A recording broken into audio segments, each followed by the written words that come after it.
Sí,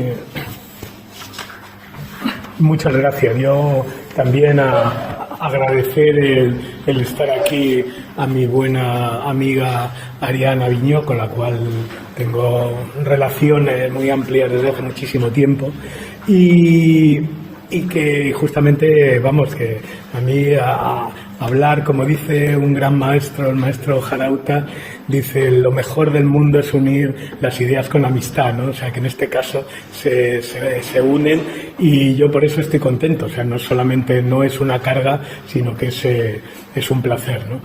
Y luego se añaden varias cosas, ¿no? Varios elementos de gusto, ¿no? Bueno, primero eso, que me haya invitado Ariane y Ascensión.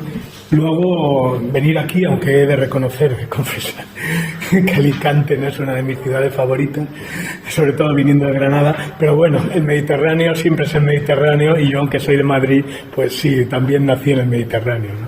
Yo me considero mediterráneo de esta cultura, ¿no? Luego hay otro punto que también es interesante. Yo soy catedrático de instituto. Afortunadamente el PSOE, aunque nos lo quitó durante un año, luego nos lo devolvió, porque al pasar a la universidad perdías la cátedra, pero luego nos lo conservaron. O sea que sigo siendo catedrático de instituto, catedrático de secundaria, y yo creo que tiene que ver algo, me voy a contar algo sobre lo que ha dicho de la filosofía y la vida, ¿no? Y que tiene especial importancia con vosotros, con nosotros, como profesores de enseñanza media. Vamos a ver, ahora que está toda esa estupidez de la excelencia y todas esas tonterías, las universidades de mérito y toda esta mandanga, eso en realidad es lo de menos, porque la excelencia la da Dios. Es decir, que bueno, puede salir un genio en cualquier sitio, y eso da lo mismo, eso no define nada.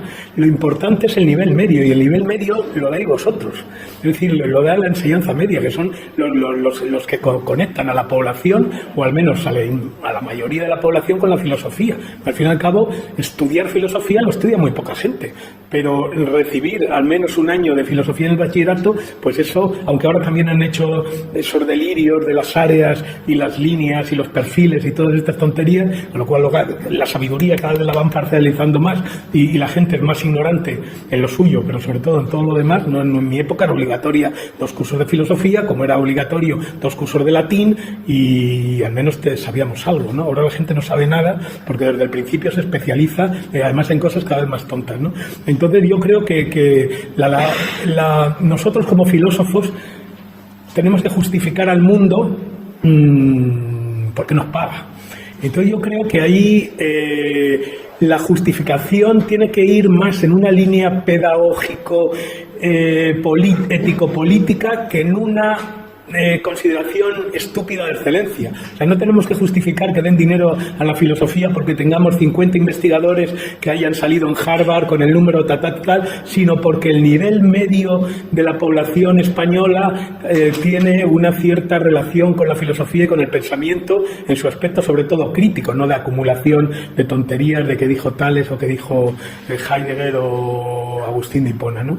Entonces yo creo que ahí la función fundamental de la filosofía, y tiene que ver, nosotros nos tenemos que justificar como filósofos, precisamente porque nuestra misión es una misión de ayudar a la gente, sobre todo a los adolescentes, ¿no?, a hacerse preguntas, a ser suspicaces respecto a las respuestas que se les da todos los días, y a la idea de no creerse la primera cosa que le dicen. O sea, juntar 2 cosas. Por un lado, lo que hablábamos viniendo aquí de la admiración, que es el objetivo ya desde el principio de Aristóteles de la filosofía, que eso lo estamos matando en los niños. Por un lado, que se admiren del mundo, pero al mismo tiempo que sean críticos y suspicaces y no se crean todo lo que les dicen. Entonces yo creo que esa misión la hace mucha gente, obviamente. Yo entré en la filosofía por un profesor de matemáticas, pero fundamentalmente quien lo tiene que hacer son los humanistas y especialmente los filósofos. Entonces yo creo que nuestra función es esencial, y hay que luchar, no con una lucha gremial también, pero no una lucha gremial, es que hay que defender a la filosofía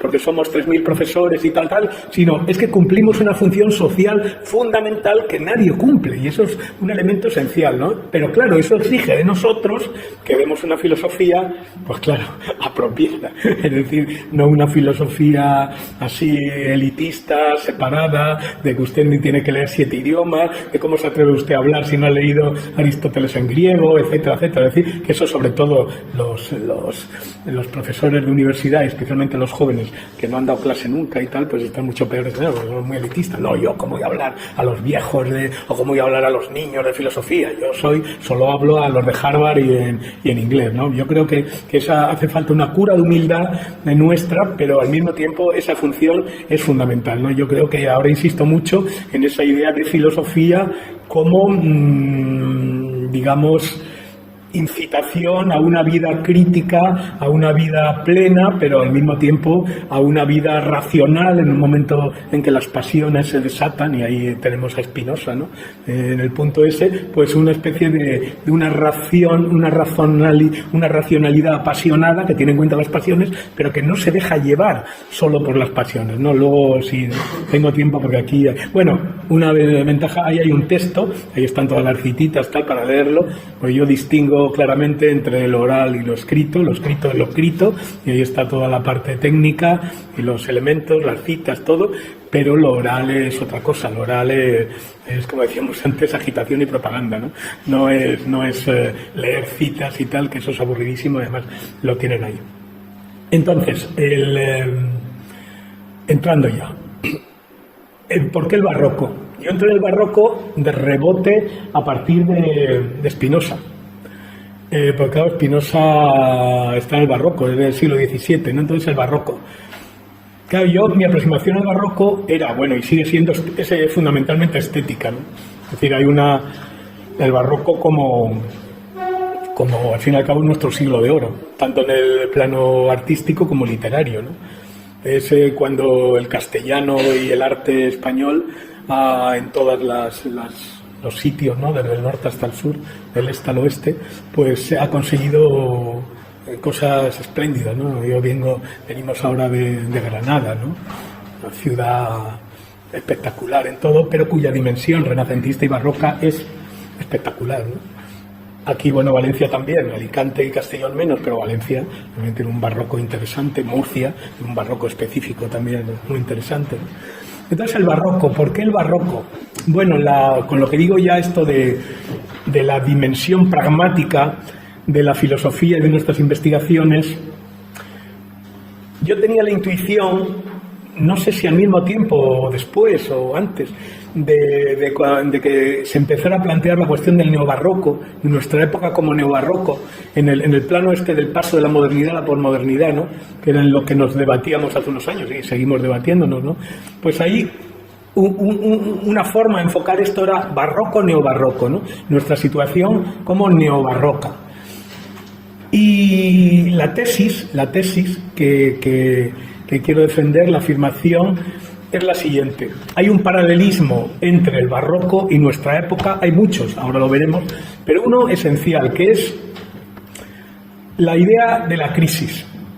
Yo empecé escribiendo en los años 80 un libro sobre la crisis y seguimos ahí, es decir, yo toda mi vida se ha pasado en la crisis, o sea, hemos empezado en la crisis, estamos en la crisis, es decir, ahí hay una crisis a partir de los años 70 que va subiendo y bajando, pero son oscilaciones dentro de lo mismo, ¿no? Una etapa crítica.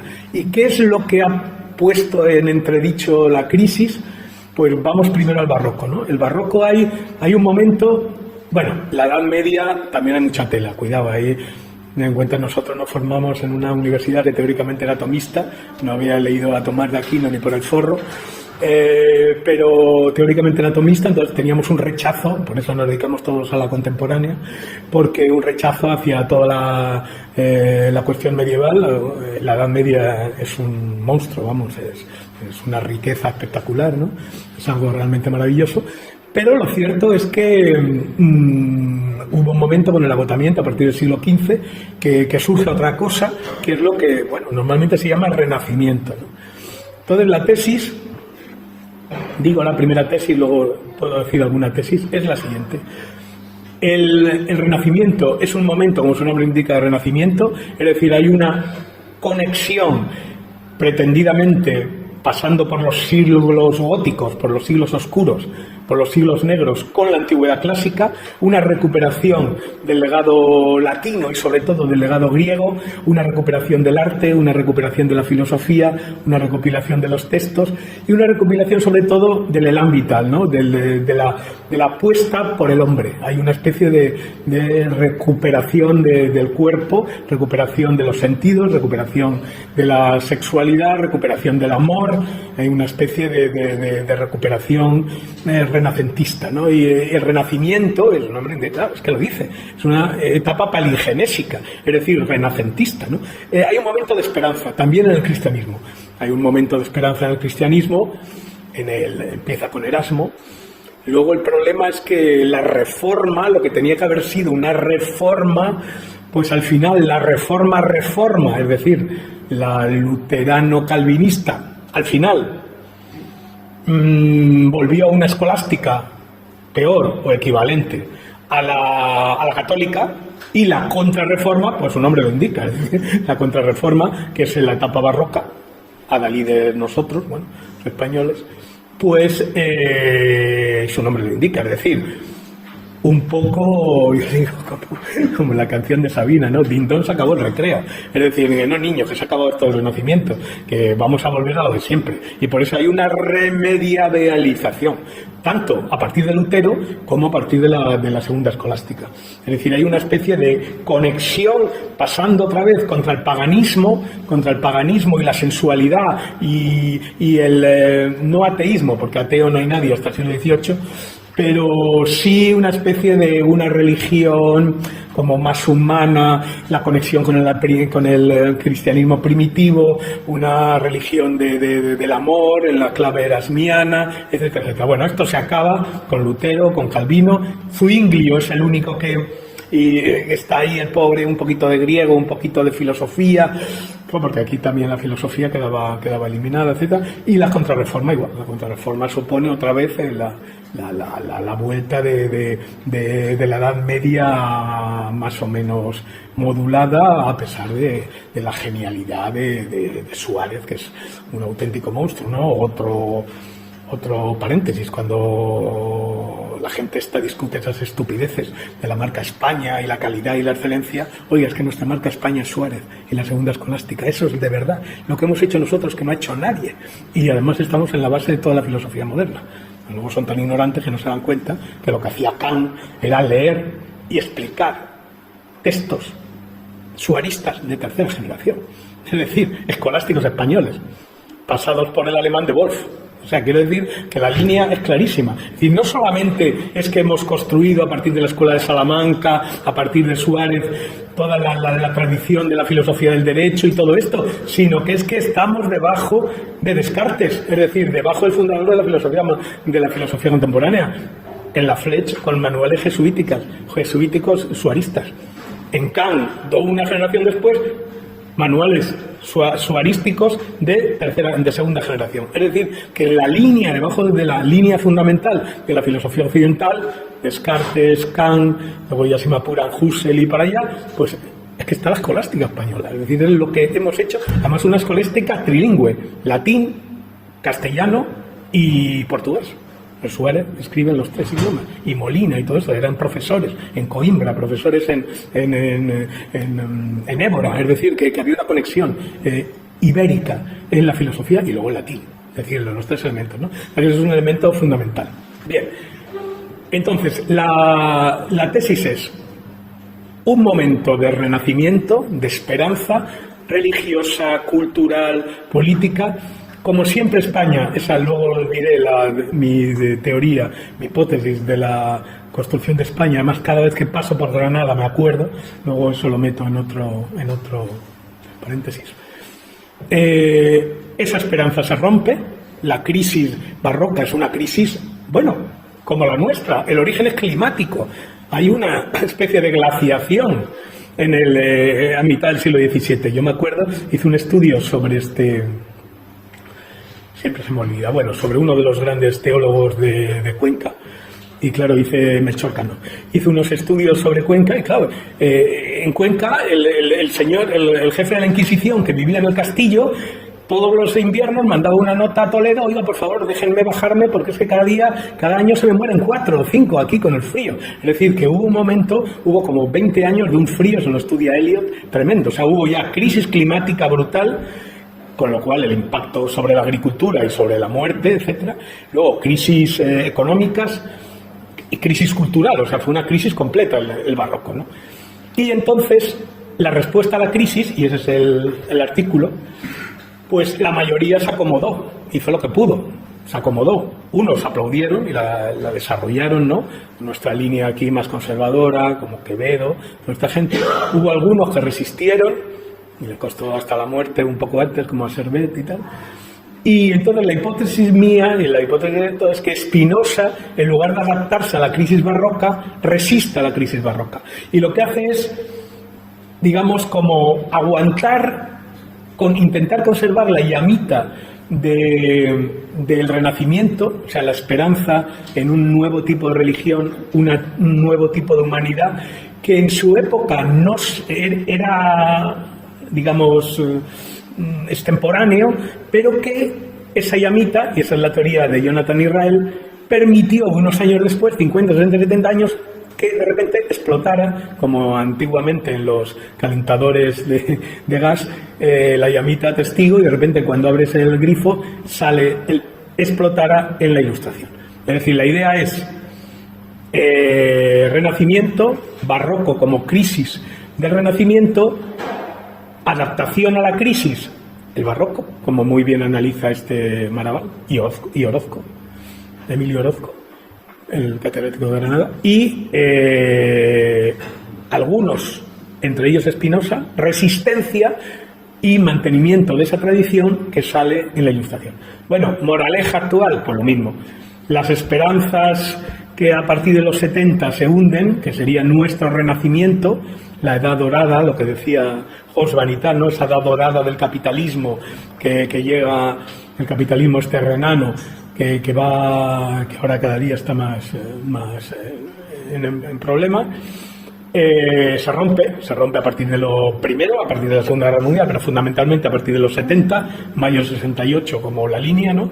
Entonces entramos, lo que llamaba Guattari, los años del plomo, los años 80, que ya duran 40 años, los años 80, y entonces ahí hay un momento de la crisis, y lo mismo, estamos en lo mismo, hay adaptaciones a la crisis y resistencia a la crisis.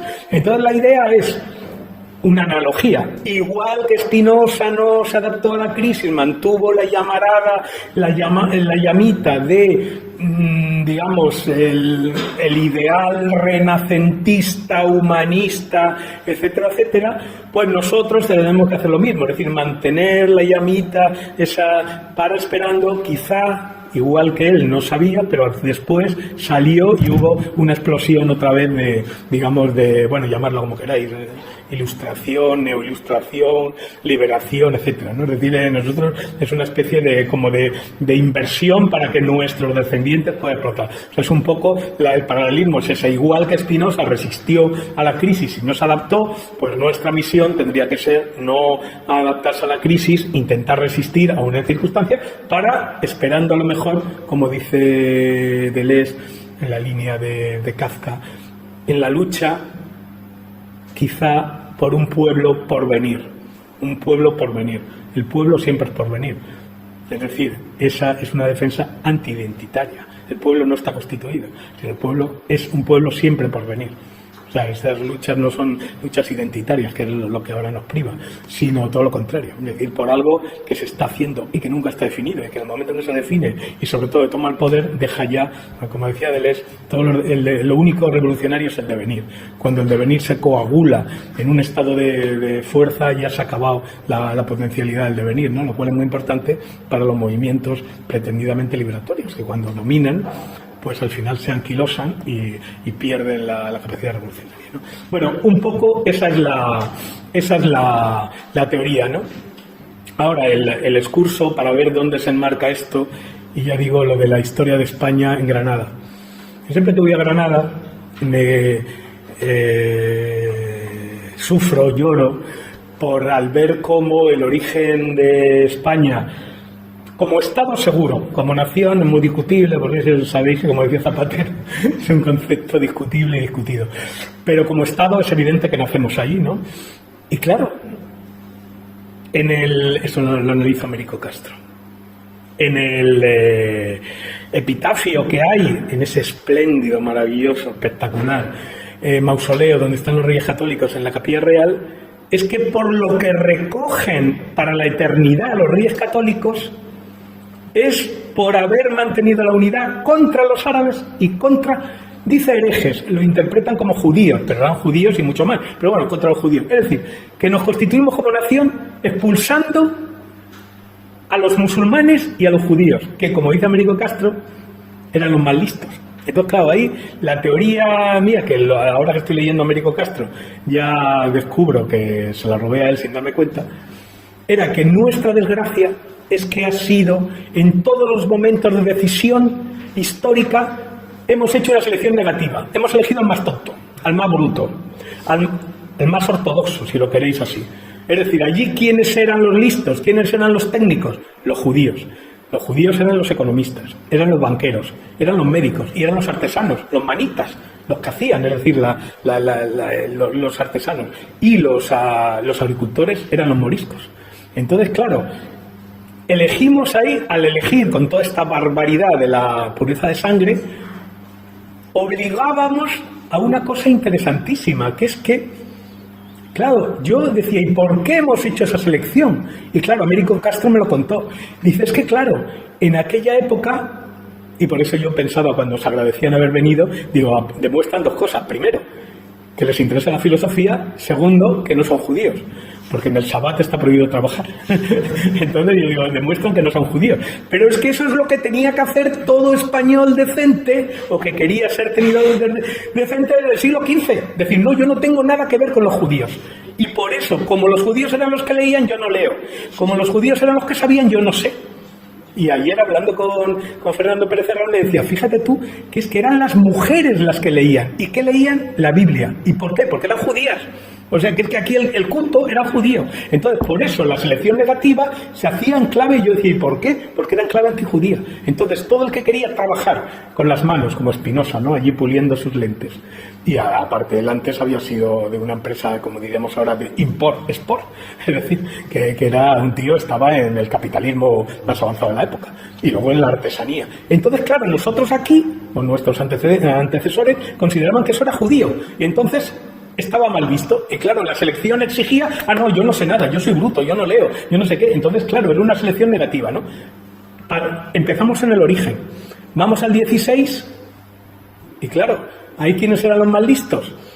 Los erasmistas, leña en mano. Luteranos tuvimos muy pocos. Eso no... Yo creo que afortunadamente ya teníamos bastante con los inquisidores para meter a los luteranos. Pero bueno, pero los erasmistas, que eran un cristianismo primitivo, hablando, un cristianismo del amor, del perdón, muy dirigido por mujeres, por cierto, ahí en el maravilloso Palacio del Infantado de Guadalajara. Pues fuera, esos machacaos. Luego ya en el 17, en el 1609, el santo y bendito Felipe III los largó. En el 18, los ilustrados, los caballeritos de Azcoitia lo dejaban y ya está, se acabó. No hay ilustración en España. En el 19, que lo voy a contar, de los liberales, los republicanos, y luego en el 20, los socialistas, los comunistas, y cuando estoy generoso, los anarquistas, pues todos fuera. Es decir, que hay una selección negativa. O sea, la gente más moderna, más conectada con Europa, más, si me apuráis, capitalista, era eliminada en beneficio de las ramas más terratenientes, más castellanocéntricas, más ortodoxas en el nivel religioso, etcétera, etcétera. Claro, y eso, cuando vas haciendo esa selección negativa a lo largo de 5 siglos, pues llegamos a donde llegamos. Entonces, claro, ahí hay un punto realmente tremendo. Y la clave de Américo Castro es que eso todo se hacía por antijudaísmo. Es decir, todo el listo aparecía como judío. Entonces, por eso teníamos que ser todos tontos, ¿no? Entonces, es importante la postura de eso. Bueno, y ya para empezar a aterrizar, porque si no, no voy a aterrizar nada. Aquí, bueno, yo ahí les he dado mucho más, porque yo me he hecho aquí otro esquema más reducido, pero bueno, simplemente voy a coger unas cuantas características del barroco y más o menos ver cómo resuenan en las nuestras, ¿no? Y luego un poquito al final de cómo Spinoza se sitúa ahí. Bueno, lo primero que he dicho es lo fundamental, ¿no? La tensión, Edad Media, Renacimiento, Barroco. El Barroco como una remediabilización, ¿no? Una especie de cortocircuito, ¿no? Un rechazo del paganismo. A ellos les parecía que... Bueno, y es que hay elementos... Bueno, yo estoy trabajando en un libro que espero que no sea póstumo, sobre Barroco, sobre Saavedra Fajardo. Y claro, Saavedra Fajardo, entre la primera edición de las empresas y la segunda, mete la tijera y ¿qué se carga? Fundamentalmente alusiones mitológicas y citas de Tácito para poner citas de la Biblia, porque debieron de decir, hijo, aquí esto huele muy mal. Y entonces el hombre, que era un conservador, pero muy listo, dijo, y lo cambió. Pero o sea, quiero decir que todo lo pagano, y si intentáis buscar pintura mitológica española, complejo. Si buscáis Renacimiento español, poco, muy poco. Yo a mí me apasiona tanto que lo cuento con los dedos de la mano. Si buscáis ilustración española, muy poco. O sea que aquí, digamos, los elementos modernos, entre comillas, han sido siempre como muy seleccionados, ¿no? Entonces, el barroco, a nivel formal, recoge las aportaciones técnicas tanto en la pintura, como en la escultura, como en la literatura del Renacimiento, pero adaptándolas a una situación que aquí he cogido. Hay millones de textos, pero este es lo que explica, ¿no? Este de somos, ¿entiendes? Somos heno a la mañana verde, seco a la tarde. Es decir, este es el hálito, ¿no? El hálito barroco es el hálito, pues, mortuorio. O sea, son las vanitas, son las calaveras, ¿no? Es la idea de que lo que te dice el muerto, ¿no? Como estabas, estaba, como estoy, estarás. Es decir, la idea esa del memento mori, ¿no? Recuerda la muerte. Entonces es una vida para la muerte. Hay una especie de continuo de recogida de la muerte. Es una vida que se recoge el elemento más efímero, más esto, ¿no? Lo del heno que desaparece, lo de la rosa, ¿no? Toda la fragancia de la rosa que decía Ronsard, todo eso se va, la vida queda vista como a través de una risalla, ¿no? Una especie de manto de ceniza, ¿no? Como hacíamos cuando éramos pequeños, el miércoles de ceniza, ¿no? Una ceniza, es decir, recordando que nos íbamos a morir. Entonces, todo ese hálito mortuorio, pues ahí es el elemento fundamental, ¿no? Era lo que dice aquí, retoma, bueno, aquí las tres claves hispánicas son, por supuesto, Maraval, claro. Luego Emilio Orozco, se le conoce poco, pero un catedrático de ahí, porque claro, este era más franquista. Bueno, Maraval también era franquista, pero de los medio liberales. Pero Orozco, el pobre hombre, era más franquista, entonces está un poco abandonado. Pero Emilio Orozco tiene unos libros fabulosos sobre el barroco de una gran penetración. Y luego el profesor de Salamanca, bueno, mi amigo Rodríguez de la Flor, Fernando, son las tres claves. Luego hay muchísimos más trabajadores, claro, afortunadamente barroquistas tenemos a punta pala, pero con esos tres ya vale un poco, ¿no? Y él dice el barroco como una era melancólica. Es una era, la era de la melancolía. Es una categoría fundamental en el Renacimiento y en el Barroco. La melancolía, el famoso libro que han hecho una edición espléndida los de la AEM, ¿no? La Asociación Neurológica Española, Asociación Española de Neurología, de Neuropsiquiatría. Estos han hecho tienen una colección maravillosa de clásicos psiquiátricos. Y tienen la versión completa, porque había una versión muy expurgada y además perdida de Austral, sobre la melancolía de Burton, de Richard Burton, ¿no? Entonces ahí es una era melancólica. en el sentido de la melancolía como, pues eso, esa especie de disgusto por la vida, ¿no? Esa idea de ese amor, bueno, amor o sujeción al cadáver, esa idea de la muerte, todo esto, este ambiente así, ya digo, de Semana Santa que teníamos continuo antiguamente, ¿no? Entonces, es una era melancólica, y la melancolía es la pérdida del desengaño, otra de las nociones fundamentales, ¿no? Yo vivo en Madrid, al lado de la calle del desengaño. Es decir, el desengaño es todas las categorías barrocas fundamentales. El desengaño, es decir, que al final la vida es un desengaño, porque al final nos espera la muerte. Entonces, claro, aquí nos vamos distrayendo, pero la idea es que al final lo que nos espera es el final, ¿no? Eso, el heno seco a la tarde. De todas formas, hay que tener en cuenta que el barroco, yo siempre defendí, uno de los capítulos de mi libro era la ambigüedad del barroco. El barroco, en una película maravillosa sobre las edades del mundo, de la música, del señor de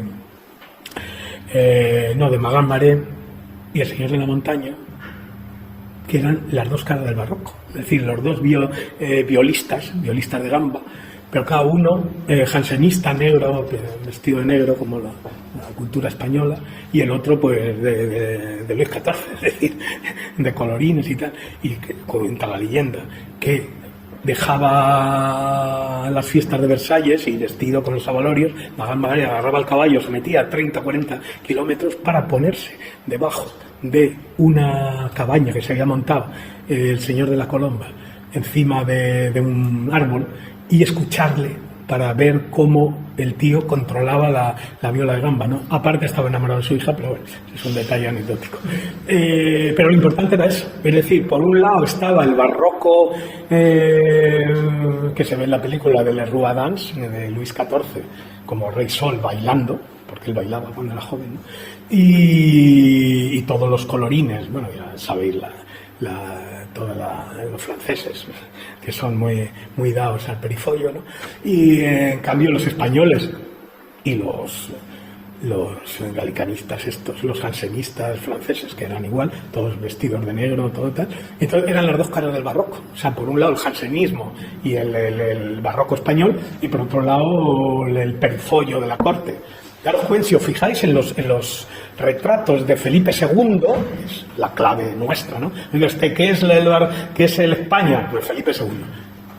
El único retrato en donde aparece con un atuendo colorido es cuando va a casarse a Inglaterra, que tiene una especie de un talle azul turquesa maravilloso. Y digo, bueno, Felipe, no eres mi Felipe, pero por eso, pero es la única vez. Todo lo demás es el negro puro y tal, ¿no? Como el caballero con la mano en el pecho, todo esto, es decir, es la tradición negra, incluso en la pura forma de vestir de la corte, que era la borgoñona, por cierto, pues era eso, ¿no?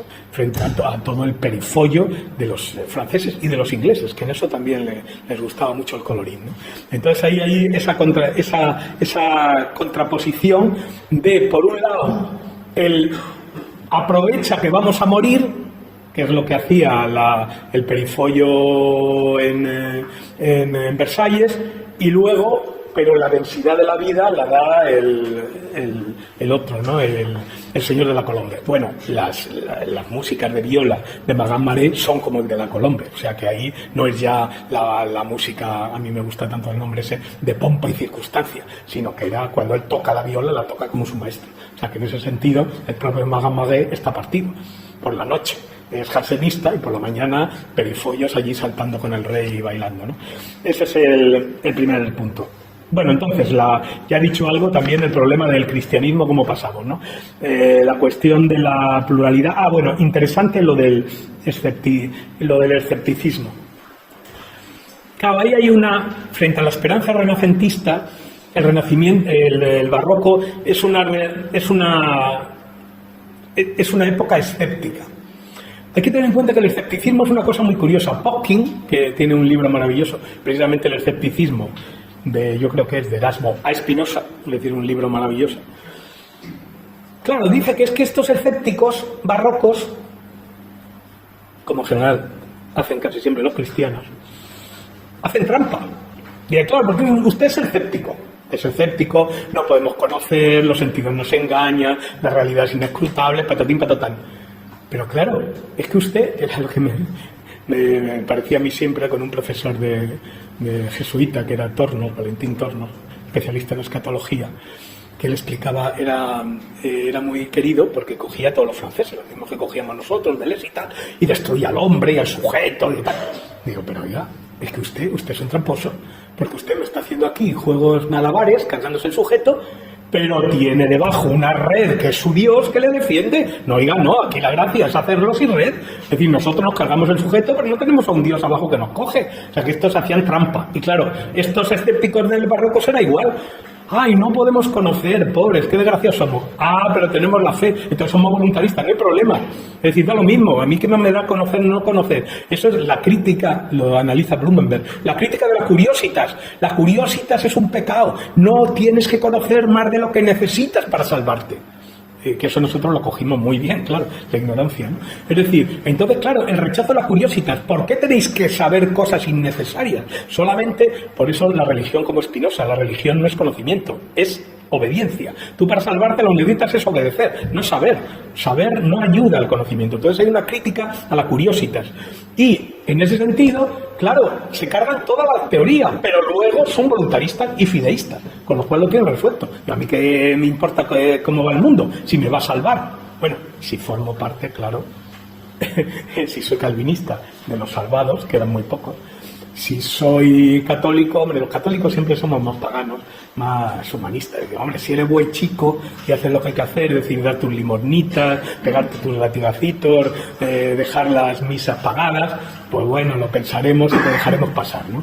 Entonces, hay ahí, pero claro, ellos son fideístas, les importa un bledo, pueden ser escépticos y fideístas, ningún problema. Entonces, claro, ese es el problema. Por eso hay una especie de escepticismo respecto al mundo, compensado con un voluntarismo fideísta tremendo, ¿no? Que es claro, bueno, aquí es lo que digo, por el cambio, también importantísimo, y un elemento parecido al nuestro, ¿no? La cuestión del cambio. El barroco es una sociedad urbana, una sociedad de masas, una de las primeras sociedades de masas, y una sociedad en la cual el tempo histórico se acelera. Entonces la gente empieza a darse cuenta de la fugacidad, ¿no? Y ahí, por ejemplo, esto quien lo explica muy bien, son los dos hermanos Bocángel, dicen, lo único que no muda es la mudanza. Es decir, lo único que no cambia es el cambio continuo. Solo estudia en francés, como siempre, más elegante, más perifollo. En Circe y el pavo real, pues ahí se cuenta lo mismo, es decir, toda la idea de el cambio y la idea de la fugacidad del tiempo, ¿no? Entonces y la idea de la representación, la idea de que el mundo es una representación, y eso entronca con dos elementos que voy a retomar ahora, que es la idea del sueño, la vida es sueño, y la vida es un teatro, que tienen que ver, porque son lo mismo, ¿no? Entonces hay una especie de como de desvalorización del mundo, porque es fugaz, por la mañana verde, por la tarde seco, y móvil. No sabemos, un mundo de apariencias que ha perdido la sustancia real, ¿no? Es un mundo de avalorios, un mundo teatral, y veis la centralidad de la teatralidad en el barroco. Ahí, bueno, Maraval y Orozco tiene trabajos tremendos sobre la teatralidad, pero no solo la teatralidad en el teatro, es decir, en el corral de comedias o en los teatros que, por ejemplo, se montaron en el Palacio del Buen Retiro, ¿no? Para el rey, sino la teatralidad en la corte como teatro, y la teatralidad en la ciudad, la fiesta barroca. Es decir, la fiesta barroca es una teatralización de la ciudad que se cambia en un escenario, y ya sabéis que en aquel momento la fiesta, que eso sí que seguimos siendo barrocos, era una fiesta continua.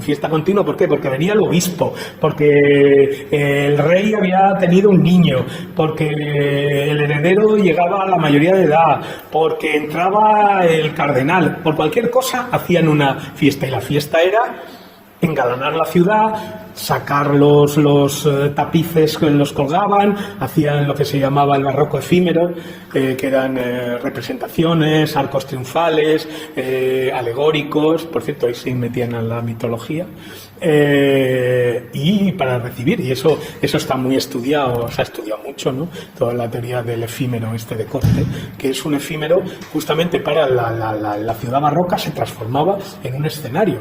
Lo hacían también para los autos de fe. O sea, eso que era lo mismo. También eran las procesiones con San Benito hasta donde los quemaban, ¿no? O sea, que era una cosa tremenda. Pero, o sea, que el teatro era no el símil, sino era la sociedad barroca como teatro. Sociedad barroca como teatro en la corte, en la calle y en el teatro. Y el teatro barroco se ha estudiado también como un mecanismo de digamos, reforzamiento dentro de la teoría general de Maraval, que considera el barroco como una cultura dirigista para controlar al pueblo en torno a los ideales monárquicos y religiosos, es decir, el trono y el altar. Pues el teatro, y por supuesto mantener la idea de la sociedad estamental con el control de los jóvenes y especialmente las jóvenes, la cuestión de las esposas con el marido, es decir, todo lo que supone el antiguo régimen, ¿no? O sea, todo eso, como la población era analfabeta, el teatro era el teatro, y luego veremos la oratoria sagrada, es decir, el púlpito, eran los mecanismos de adoctrinamiento de las masas en esa cultura teocrática. Está Dios, está el rey y luego está el padre, marido, etcétera, ¿no? Es decir, ahí toda esa ideología era la que está en Calderón, la que está en Lope y la que está en casi todos, quitando alguna que de vez en cuando metía alguna cuña así lateral, pero la inmensa mayoría era una pura ideología, digamos, de adaptación de las masas urbanas a esta ideología clásica, ¿no?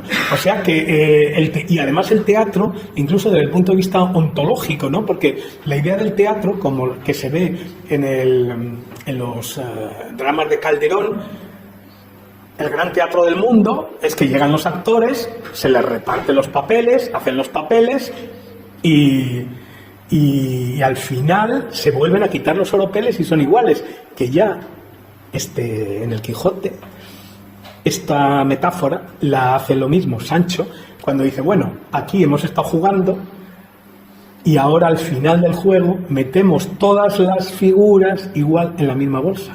Pues aquí es lo mismo, ¿no? Aparecemos y dice, tú vas a ser el rey, tú vas a ser la dama, tú vas a ser, y quítate después un alma que no nata, y dice yo, mi papel ha sido corto. Dice, pues claro, no había ni nacido el pobrecillo, entonces lo tenían ahí. Entonces, y dice, pero claro, al final, tener en cuenta que todo lo vais a dejar, es decir, el rico va a dejar su riqueza, el rey va a dejar su trono, la mujer va a dejar su belleza y todos vamos a ir al final a la misma bolsa. Es decir, que cuando dejamos de representar nuestro papel, somos unificados a todos por la muerte. Eso se ve en el siglo XIV con las famosas danzas de la muerte, ¿no? Eso lo habéis visto, ¿no? La danza esa de calaveras, que cada uno lleva uno de su mano, ¿no? Va primero el rey, luego el emperador, luego la reina, luego el papa, luego hasta el último campesino, el último desgraciado al final, y van ahí saltando y bailando, cada uno con su muerto respectivo o con su esqueleto que le lleva en la mano, ¿no?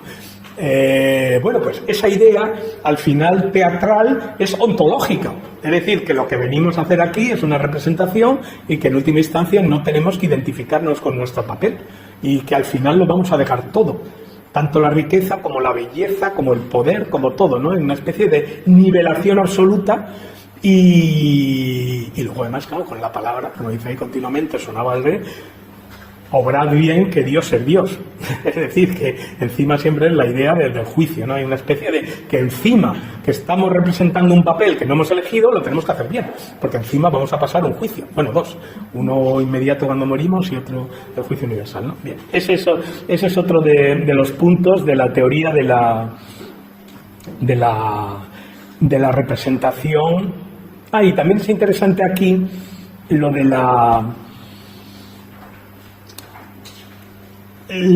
lo de una antropología pesimista, porque claro, ahí hay una idea Vamos a ver, el cristianismo tiene la ventaja o la desgracia de poner lo bueno en el origen. Claro, es decir, Dios nos crea.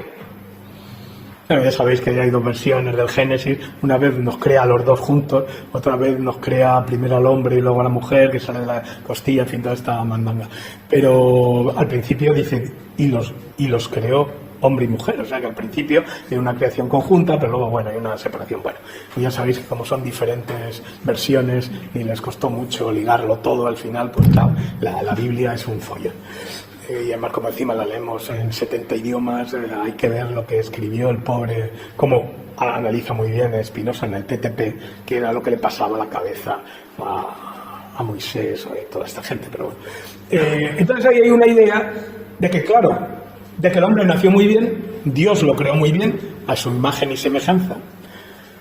Pero claro, el hombre, bueno, y ahí viene también, claro, el elemento misógino, la mujer, el pecadito, en fin, el rollo este. Entonces, claro, hay un pecado original, es decir, que la fastidiamos, porque Dios nos echa del paraíso y encima pone a un querubín con una espada de fuego para evitar que volvamos al paraíso. Con lo cual nosotros lo perfecto lo hemos tenido al principio. Entonces, ¿qué pasa? ¿Qué hacemos con el hombre? Pues el cristianismo, bueno, vamos a ver. El cristianismo fetén, o sea, pata negra, guay del Paraguay, que es Pablo, que es el verdadero fundador, porque Cristo el pobre ya tuvo bastante, con soy Dios, no soy Dios. Eso se analiza muy bien, muy bonito. Yo leí que una nota larga, muy interesante, a las palabras de Cristo en la cruz, a las que le dedica Haydn una obra maravillosa, porque Haydn curiosamente era católico, además encargada por una iglesia de Cádiz. Y claro, Cristo, en las 7 palabras que da en la cruz, hay 2 contradictorias. Una que dice, Señor, ¿por qué me has abandonado? ¿No? Elí, Elí, en Masabatani. Pero la última es, Padre, Abba, en tus manos encomiendo mi espíritu. Entonces, claro, ahí. Porque mi duda siempre que le digo a los teólogos, digo, bueno, no juguemos, pero siempre estáis haciendo trampas. Vamos a ver, Cristo sabe en todo momento que Él es la segunda persona de la Santísima Trinidad. O sea, que tiene cuerpo, que le duele, claro, porque es hombre.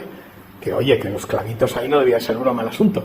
Pero bueno, Él no puede dudar de que se va a salvar. Por eso cuando está ahí colgado y le dice el buen ladrón, uno le dice, oye, si eres Dios, ¿por qué no nos sacas de aquí? Le dice el otro, bárbaro, calla. Dice, oye, acuérdate de mí. Le dice, esta noche cenarás conmigo en el paraíso. Ahí no se lo dice Dios hombre, no se lo dice Jesús hombre, se lo dice la segunda persona de la Santísima Trinidad. No te preocupes que nos salvamos, esta noche vamos a cenar con mi Padre en el paraíso, no fastidies, que esto está pasando, pero también es representación. Ahora bien, claro, pero es hombre, y entonces dice, Elí, Elí en Masabatani, y dice, oye, bueno, y cuando le dice, aleja de mí este cáliz, ¿no? Pero no se haga mi voluntad sino la tuya. Es decir, ahí es el hombre el que le dice, oye, que me has metido aquí en un lío, yo acepto tu voluntad, pero que esto es un marrón. Pero dice, oye, a ver si al final no. Ahí está dudando, ahí es el hombre, Elí, Elí. Pero cuando dice Abba, ya no le dice Señor, sino dice Abba, Padre, en tus manos. Esa es la confianza absoluta. Yo, hijo, reconozco, Padre, que me vas a aguantar. Entonces, esa dualidad tremenda de Dios, ¿no? A mí siempre me fascina, ¿no? Porque yo digo, no, es que está trampeando, porque Él sabe que es la segunda persona de la Santísima Trinidad. Él ha sido creador, bueno, es que eso, la teología es apasionante, yo no sé cómo a la gente no le gusta, es algo espectacular, cómo son problemas, la Trinidad, yo me dediqué varios años a trabajar la Trinidad, y es una cosa maravillosa, ¿no? La relación entre las 3 figuras es algo espectacular. El creador es el Dios, el Padre o el Hijo, los 3, solo el Dios creador, hay algunos que dicen que no, tal. Cristo, que es un hombre que se va deificando, o es la segunda persona, el Logos que se encarna, en fin, como dice Juan, o sea, hay una, pero está esa dualidad tremenda, ¿no? Entre soy la segunda persona de la Santísima Trinidad, aunque sufro, Claro, también decía, oye, ¿y por qué tengo yo que sufrir? O sea, ¿por qué me ha tocado a mí tener que salvar yo? Le podía haber dicho al padre, oye, ¿por qué no sufras tú? Y por eso hay una de las relaciones del padre con el hijo, que es el que dicen, a mí ya se me olvida todo de estas edades, pero hay una idea como del padre compasivo, en que además dio lugar a porque cada cosita de estas daba lugar a una secta, era una maravilla, cada uno hacía una cosa y tenía su secta, era genial, y se ve el padre compasivo, que es que el padre también sufrió la pasión del hijo, y está el pobre padre recogiendo, igual que la madre recoge al hijo en la pietà, pues hay representaciones de estos del padre compasivo, compasión en que tiene al hijo sufriendo, y sufren los dos, es decir, el padre también sufre de la pasión del hijo. Bueno, esto iba por la antropología. Claro, el pecado original. Entonces, hay que calibrar. ¿Qué destrozo ontológico, epistemológico, ético, político también, y teológico hace el pecado original al hombre? En la versión clásica cristiana le hace tal que no se puede salvar, y que para salvar tiene que el propio Dios mandar a su hijo a que por su pasión se redima a él y nos redima a nosotros. Entonces, claro, en esa visión, ya digo, Pablo, Agustín, y que luego retoma Lutero, el hombre es una porquería. Es decir, el hombre ha quedado tan destruido por el pecado original que no tiene capacidad ni de conocer la verdad, no puede conocer, y está toda la teoría de la iluminación agustiniana. No puede conocer, por supuesto no puede ser bueno, incluso mucho menos puede gobernarse. Esa es la línea, digamos, para entendernos platónica, agustiniana. Pero luego ha habido otra línea maravillosa, que es la que yo adoro, que es la tomista, que son los aristotélicos. Y dicen, bueno, sí, por supuesto, oye, es verdad, a nivel teológico somos un asco y tal, pero somos un cuerpo y tal, y entonces la grandiosidad gigantesca del aristotelismo, especialmente Tomás de Aquino, Escoto menos, pero Tomás completo, es, no, el hombre como ser natural puede conocer, que los aristotélicos, los platónicos decían, no, mal asunto, no, hace falta una iluminación divina, no, puede ser bueno, no puede salvarse sin la gracia, pero puede ser bueno, y puede a nivel político gobernarse. Y ahí está el aristotelismo político, central para el republicanismo. Tomás de Aquino, Egidio, que es el inmediato, Marsilio de Padua, defensor de la fe, y Dante, con el de monarquía, Gibelino, defensor del imperio contra el papado. Esa línea del aristotelismo político, frente al agustinismo político, es la que desemboca en el republicanismo. Y dice, cuidado, la teoría de las dos espadas. Las dos espadas se pueden poner así o así, es decir, en horizontal. Dios legitima tanto el poder religioso al Papa como el poder político al emperador al mismo nivel, las dos espadas, lo que defendían los gibelinos, los del emperador, Dante. Los defensores del papado, lo contrario, las dos espadas están así. Dios da el poder directamente al Papa y el Papa lo delega al emperador, por lo cual el poder político está sometido al poder religioso. Nuestra conferencia episcopal aún está en esa línea, al negar el derecho al Parlamento a legislar en lo que ellos consideran, no se sabe por qué, derecho natural. Es decir, toda la cuestión del sexo, etcétera. Eso, y a nivel político lo mismo, son agustinianos políticos. No han llegado ni al nivel de Dante y mucho menos al de Tomás de Aquino, ¿no? Entonces es muy interesante esa línea. Entonces, claro, ahí están las dos nociones. Hay una antropología optimista, el hombre puede conocer, el hombre puede ser bueno, el hombre puede gobernarse a sí mismo, aunque para salvarse necesita la gracia de Dios. Eso no lo discute, como todos los cristianos, no lo puede discutir ninguno, obviamente. Eso supone una antropología, si no optimista, menos no pesimista. El barroco retoma y, bueno, lo habéis visto, siempre hay un rechazo, tal, toda la cuestión de la muerte, no puede, o sea, la habilidad, la vulnerabilidad, la pobreza del ser humano, ¿no? En los dos casos, lo que decía yo ahí era entre Demócrito y Heráclito, el llorón y el que decía del mundo hay que reírse porque están locos todos, o Heráclito llorando, pues, ¡ay, qué mundo, qué locura, tal, ¿no? Pues obviamente el mismo barroco es heraclitiano, es decir, es llorón. Es siempre compasión por el hombre, el sufrimiento, es esta idea de sufrimiento, ¿no? Y una pedagogía, una antropología pesimista.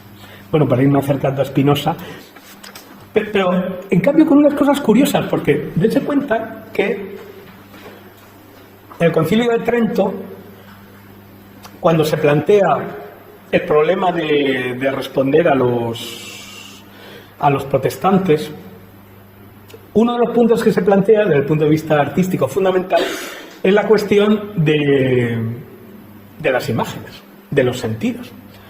Si se fijan en Alemania, nosotros como no tenemos protestantismo, solo los cistercienses aparecen un poco ahí. Si uno va a las iglesias alemanas, pues pasa a una iglesia católica, de un barroco como el nuestro, espectacular, pasa a una iglesia protestante, todo desnudo, y solo el órgano y el púlpito. Entonces, claro, ellos solamente tienen la palabra y los himnos. Mientras que en la discusión sobre la iconoclastia, es decir, el papel de las imágenes, los contrarreformistas, siguiendo a Trento, impulsados por la gran genialidad que descubrirse continuamente frente a la inteligencia y sabiduría gigantesca de los jesuitas en todas sus versiones, pues ellos lo hicieron. El arte de la contrarreforma, hay un libro que se llama así, el jesuitismo, el arte jesuita, el arte barroco como el arte de la contrarreforma jesuita.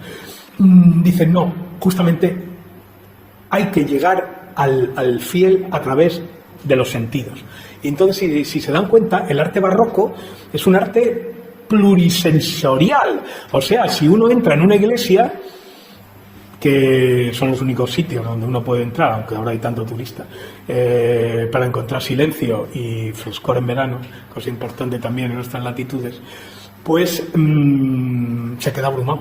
Porque claro, por un lado está la visión. Yo acabo de estar en San Jerónimo el Real de Granada y claro, es algo espectacular. Es decir, tienes ahí todos los mármoles, todos los dorados, tal, hay una especie de luz maravillosa, todas las imágenes. Yo decía, la cantidad de vida, información que hay aquí, es que para procesar cada pared de estas te puedes pasar 3 días, porque claro, y esta imagen es esto, y esta es este, y esta es lo otro, y esta alude a la otra. O sea, hay miles de imágenes, o sea, una cantidad de información visual. Pero luego al mismo tiempo está el oído, claro, el órgano. Sonaba el órgano, los cantos, ¿no? También la voz del que hablaba, ¿no? Luego está el olor, el incienso. Ahora se pone incienso muy poco, pero ahí sí, estaba el incienso. Estaba luego la cosa táctil, ¿no? Todos los mármoles, las maderas, los terciopelos. Lo del gusto, eso como ha sido muy materialista siempre, el cristianismo lo ha llevado mal, lo del gusto, pero bueno, quizás sea el único sentido, pero todo lo demás, y todo el arte barroco es un arte sensual, o sea, hay que convencer a la gente por los sentidos. O sea, no solamente es la palabra, no solamente es la lectura, no, la lectura estaba prohibida, había que entrar en la gente por los sentidos. Entonces ese es un aspecto interesante, ¿no? Que era lo que digo aquí, un arte de sensualidades y apariencias centrado en lo visual y representativo, cuyo objetivo es conmover hondamente. O sea, la idea es una idea de un arte que busca conmover, y esa conmoción lo hace a partir de los sentidos y de las pasiones, no a partir de la razón. O sea, no intentan demostrar, ¿no? Y eso, para aludir, bueno, para ahí, como tienen todos los datos, aludir simplemente un poquito antes de pasar a Spinoza, lo de la oratoria divina, o sea, la oratoria sagrada, ¿no? Es un elemento esencial, claro, también, pero dense cuenta que mientras que la oratoria protestante es una oratoria, digamos, de lectura de libros y racional, entre comillas, la oratoria católica, sobre todo en la versión más radical del catolicismo, era una retórica enormemente efectista. O sea, por ejemplo, eran tíos, bueno, estaban un poco para allá, pero bueno, que estaban contando, y para eso, para explicar y tal, de repente se abrían el hábito y se les veía, claro, que se pegaban latigazos por todos los lados, se agarraban ahí, empezaban a darse latigazos y se saltaba sangre por todos los lados, o sacaban de repente una calavera, la enseñaban así, o en un sitio tremendo donde uno de los sitios de cristianismo más conservador, si es que eso no es equivalente, o digo, cristianismo fundamentalismo, digo, hay alguno que no sea fundamentalista, pero bueno, si van al Colegio del Patriarca en Valencia, ahí hay una misa que dan, no me acuerdo, supongo una vez al domingo o tal, que es que tiene una parte que en el momento de la subida de la elevación, la consagración, cuando se supone que el cuerpo se transforma en el cuerpo de Cristo, que se caía se abría así una cosa y caía un Cristo encima de la gente. O sea, que era algo espectacular. Quiero decir que, o lo que hacen ahí, que bajan y aparecen, eso lo hacen más los orientales. Por ejemplo, la famosa Virgen Negra del Boitila. Pues de repente la abren un poquito y se ve la Virgen Negra allí. Es decir, que hay una especie de búsqueda, digamos, de impacto, y además tengan en cuenta que eran, claro, iglesias sin electricidad, con lo cual era lo único las luces de los cirios, y hay un juego de sombras terrorífico, y además luego una utilización de metáforas y tal, y mirad cómo se quema. Bueno, eso a mí, que tuve un año católico en el Ramiro de Maeztu, los famosos ejercicios espirituales que nos hacían allí, nos metían para aterrorizar, sobre todo para que no fuéramos malos en el punto sexual, que era lo único que les importaba. Yo nunca tuve problema de eso porque estudiaba matemáticas y entonces no me enteré nunca de eso, pero claro, los chicos lo pasaban muy mal. Entonces, claro, y te contaban como el niño que había muerto, que se le presentaba, ay, mira, tener cuidado porque mira, yo me estoy quemando aquí, y todo eso me lo han representado a mí en el año 65, 66, lo mismo, exactamente igual que los barrocos en el teatro del Ramiro de Maeztu, que era un teatro gigantesco, todo lleno de terciopelos, con una lucecita, un tío allí contándote cómo los niños malos se quemaban en el infierno, y tú te quedabas ahí aterrorizado, claro. O sea, quiero decir que ese efecto efectista, ejemplo de esa pedagogía monstruosa, pues que ha sido clave, ¿no? Entonces había algunos que hablaban, pero que la mayoría iban a hacer unas representaciones, pero vamos, brutales, o sea, una especie de cosas. También es verdad que eran, y luego esta gente era gente, digamos, andante, que iba recorriendo de capilla en capilla, iglesia en iglesia, los más famosos los llevaban adelante del rey y tal. O sea, quiero decir que había una especie de profesionalización en esta teatralización bárbara de la oratoria sagrada, tremenda también, otro ejemplo. Y Spinoza, por cierto, lo dice en algún sitio, dice, esos que piensan que convierten el púlpito en un teatro y van a exhibirse en lugar de explicar llanamente la palabra de Dios. Es curioso, porque esa crítica de Spinoza, no me acuerdo nunca de la cita, pero la tengo por ahí, la hacen algunos de los digamos, de los moderados españoles, y bueno, tengan cuidado porque es que es que esta cosa, este impacto sobre la gente, ahí echando sangre, dándose latigazos, y ya, que crea una especie de unos impactos tremendos, ¿no? Y bueno, yo voy a dejar aquí ya la primera parte porque si no vamos a llegar a la segunda. Entonces, la cuestión de la relación de Spinoza con el barroco. Bueno, claro, Spinoza, la primera cosa es que Spinoza es barroco. Hombre, barroco en el sentido de que vive en el siglo XVII. Es decir, es barroco, es decir, es contemporáneo de Rembrandt, contemporáneo de Vermeer, o sea, contemporáneo de la gran pintura barroca holandesa, que tiene una dimensión burguesa, claro, pero también tiene una dimensión religiosa, ¿no? Sobre todo en Rembrandt. Entonces, sí, claro, es barroco porque vive en el siglo XVII, eso es claro. Ahora bien, aquí hay una discusión fundamentalmente yo aquí discuto con Ansaldi y con Gerhard, que es el que hace una de las primeras, aún la versión canónica de las obras completas de Spinoza, Gerhard, ¿no? Entonces ellos dicen que fundamentalmente, él dice, Gerhard, la coincidencia de Spinoza con el barroco consiste, primero, en la inserción temporal en el siglo XVII, eso no hay discusión. El barroco porque está en el siglo barroco, punto. Y después, 3 categorías básicas del barroco. Modulaciones del tema clave del infinito. Bueno, eso es otra de las cosas que se ha explicado también en el arte barroco, ¿no? Frente al renacimiento clasicista, ¿no? Frente al clasicismo, que está centrado, digamos, en la forma cerrada y en la estructura, en la armonía, en el orden, en la métrica. El barroco, pasando por el manierismo, es el disloque ya, es la apertura de la forma, la explosión de la forma, la ruptura de la mesura, las figuras se alargan, ¿no? Que eso es más manierista.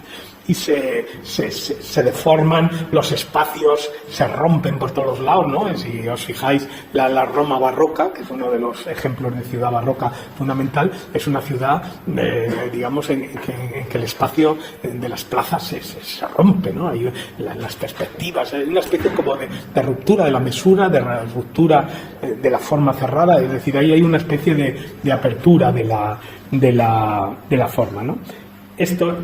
Lo que me refería es que entonces, si el renacimiento, entre comillas, el renacimiento clasicista es un arte de lo finito, digamos, de lo cerradito, de lo controlado, el barroco, ya primero el manierismo, pero luego el barroco es el arte de lo infinito, es decir, la desmesura, ¿no? Frente a la mesura, la desmesura, frente al orden y la proporción, el desmadre, ¿no? Las figuras explotan, los cuerpos se distorsionan, ya los fijáis, ¿no? Ya eso en el último Miguel Ángel se ve, los cuerpos se retuercen y hay una especie de ruptura de los planos, de ruptura de los esquemas.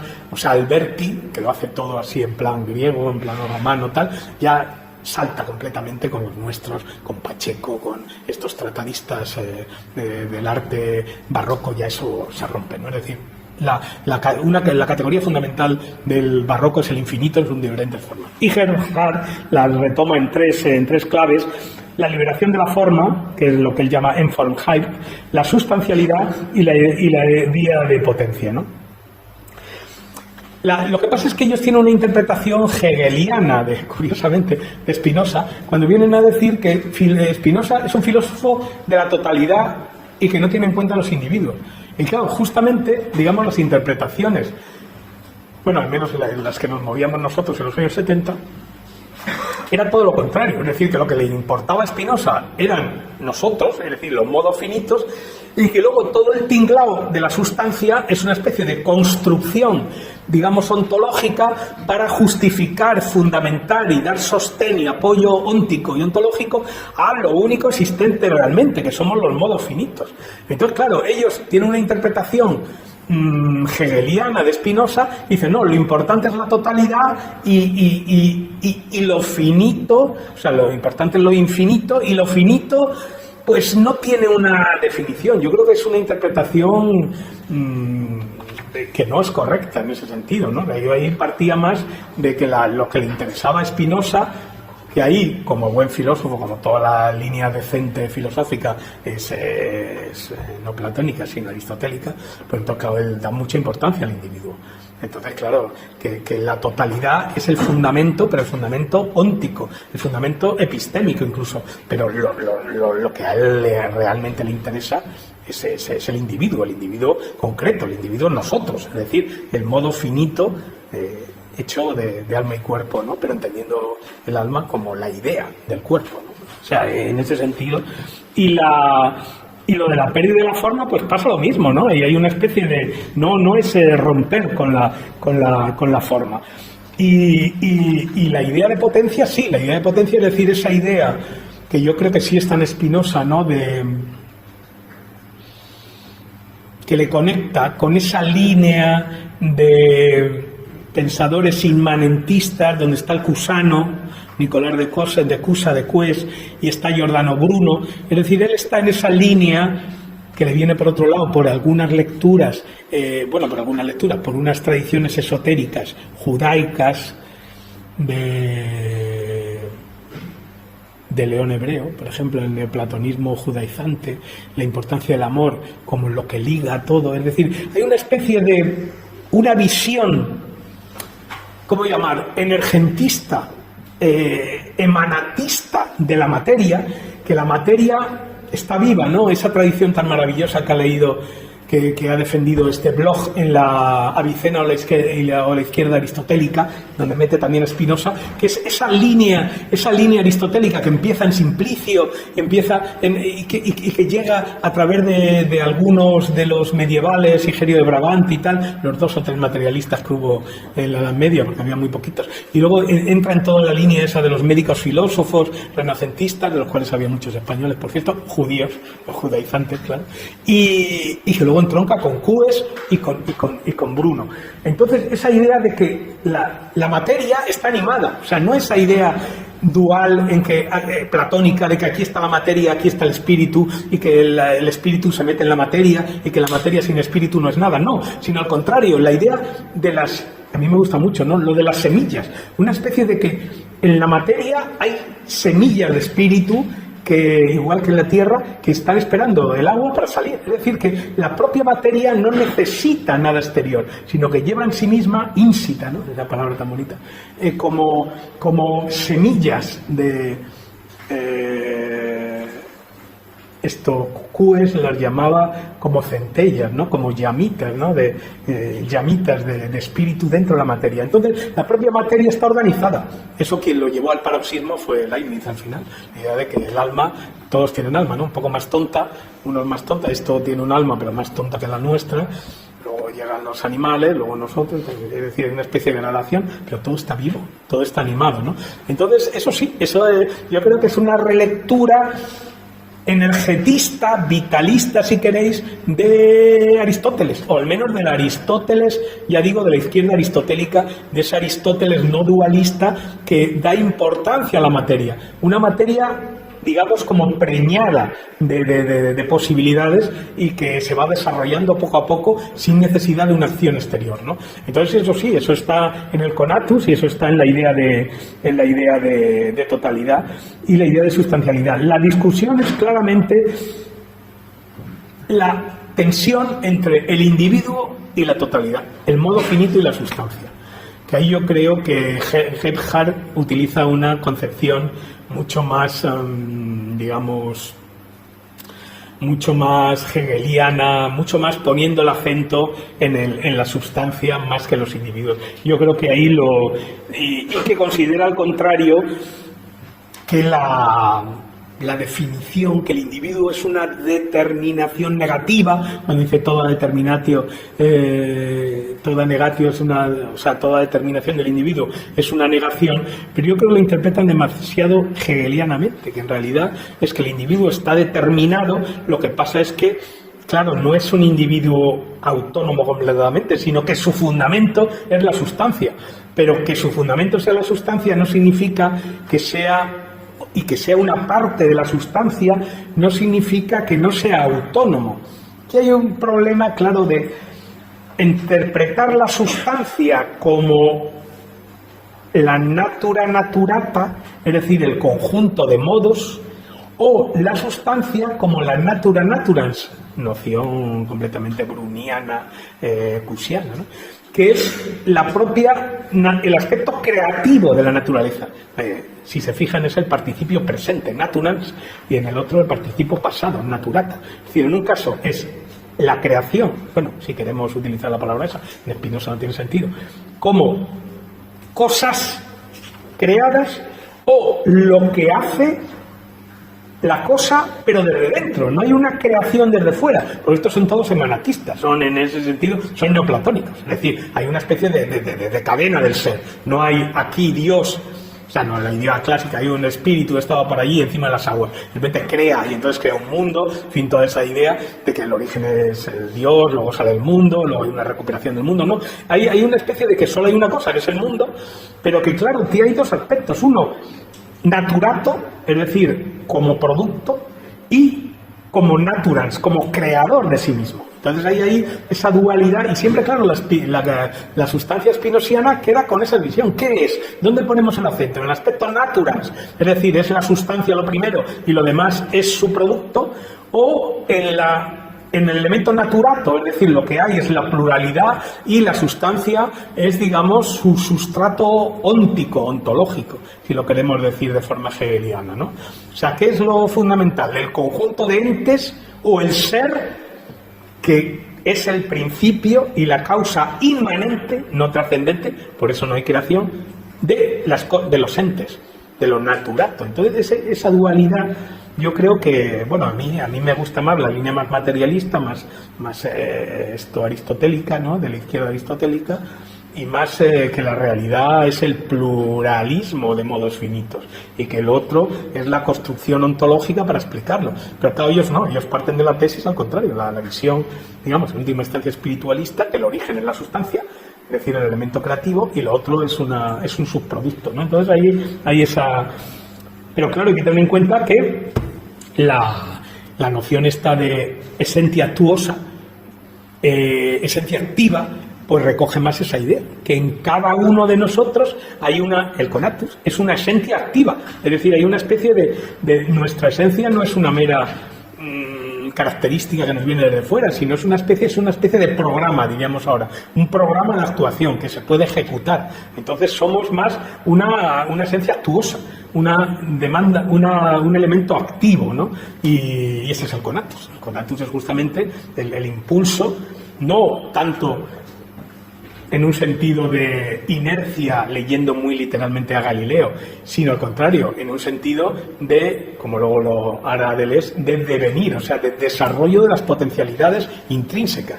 No es tanto conservacionismo en modelo galileano, ¿no?, que se conserva la cantidad de materia y la cantidad de movimiento, ¿no?, m por v se conserva, sino al contrario, una especie de dinamismo interno, la esencia actuosa, que actúa y crea pasando de la virtualidad a la actualidad, como dice Deleuze, ¿no?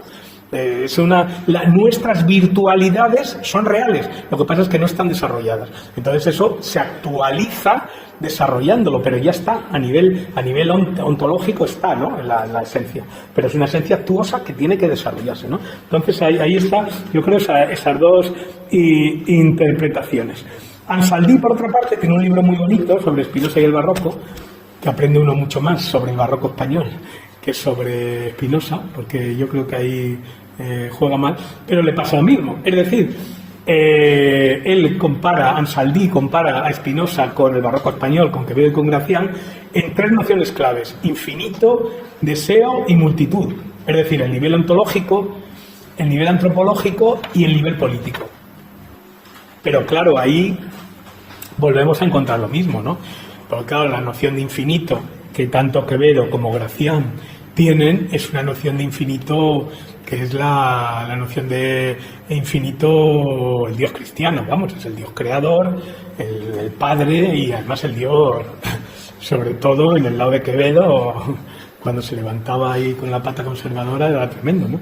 Y aunque tiene esa obra maravillosa cuando dice que está en Quevedo, que el pobre hombre, no, eso no lo hace como teólogo, sino como amante, cuando dice seremos polvo, pero polvo enamorado, ¿no? Entonces, claro, ahí hay una especie de curiosamente, de llamarada renacentista, que de repente, dentro de todos los cadáveres, la de los gusanos, la calavera y la ceniza, dice el amor, pega ahí dice seremos polvo, pero polvo enamorado, ¿no? Polvo que ha amado, y en ese sentido no morimos exactamente en la nada, ¿no? Hay maravillosos, eso no tengo tiempo, pero hay muchísimas gradaciones en poemas.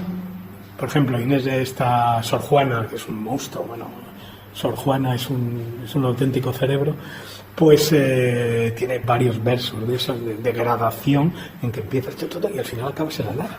Tiene una especie, como vas acabando en la nada, como son maravillosos cuadros, bueno, maravillosos, de Pereda en el Hospital de la Caridad, que hay una especie de gradación muy típico del barroco que te mete dentro del cuadro, ¿no?, en que está un cadáver aún pasable, luego ya otro medio putrefacto, ya uno así como... Bueno, no, es al revés. Está, el primero es un cadáver pasable, el segundo ya con los huesecillos y el tercero ya caído el este. Y claro, es que la gradación empieza en ti. O sea, aquí estoy yo, muero y ya estoy en el primer nivel, luego en el segundo y en el tercero. O sea, que te está diciendo, te mete en una especie de túnel del tiempo donde te dice, mira dónde vas a ir. Es decir, que es esa especie de meterte ahí, ¿no? Es decir, hay una especie como de que al final, una especie de gradación. Ahora estás tú bien aquí, guapo, bello, rico, maravilloso, luego te morirás y al final, nada. O sea, hay muchísimos versos y cuadros que el objetivo es, al final, es nada. Y entonces, claro, ese es el mensaje, ¿no? Bueno, entonces, respecto a eso, yo creo que no, que hay una idea en Spinoza, yo digo, de recuperación de lo finito. Luego, sí, ya estoy. En la cuestión del deseo, lo mismo, claro, en Spinoza, la cuestión del deseo, ya he dicho, en esta línea activista, en esta línea de la energía aristotélica, es un conatus activo, afirmativo. O sea, es un deseo, no un deseo negativo, un deseo carencial, ¿no? En la línea psicoanalítica es la discusión típica, claro, entre Lacan y Deleuze sobre la concepción negativa del deseo, la concepción afirmativa del deseo. O sea, el deseo como afirmación, como cupiditas, porque el deseo así en plan llorón, en plan que me falta, es el desiderium. Entonces hay una oposición entre desiderium y cupiditas. El desiderium es la sensación esa del deseo como falta, el deseo de lo que me falta, mientras que la cupiditas es el deseo como afirmación. Aquí estoy yo y ahí estoy. Es un elemento, es el elemento afirmativo, el elemento, digamos, propositivo, y el otro es el elemento conmiserativo, ¿no? Me falta, pero él lo distingue incluso en dos latinajos, ¿no? El desiderium y la cupiditas. Ahí, además la cupiditas con la idea esa claro, pero todo lo malo, claro, la concupiscencia, todo eso, es decir, todas los derivados del verbo latino que está en cupiditas, ¿no? Están ligados al deseo, al pecado, es decir, eso, literalmente la concupiscencia, o sea, al deseo de la buena vida, de la comida, el deseo sexual, es decir, toda esa idea de afirmación de los elementos materialistas, ¿no?